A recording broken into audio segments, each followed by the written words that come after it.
படிக்கிறேண்ணா. விஜய் பார்க்க வந்தேன். ஆமாண்ணா. விஜய் எனக்கு அவ்வளோ பிடிக்கணும். ஆமாண்ணா. அவர் வந்து நம்ம சேஃப்க்கு தானே சொல்றாரு. விஜய் நம்ம ஊருக்கு வர்றாரு, பார்க்காம இருக்க முடியுமாண்ணா? அவர்லாம் நான் பிறந்ததுல இருந்து எனக்கு பிடிக்கணும்.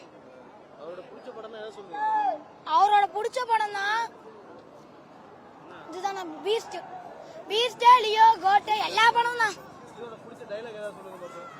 அந்த இடம் இந்த இடம் இந்த இடம் எல்லா இடத்துலயும் நான் தான் கிங்க. அவர் சொன்னது உண்மையாயிருச்சு பாத்தீங்களா? எல்லா இடத்துலயும் அவர் தான். தமிழ்நாட்டுல எல்லாமே அவர் தான்.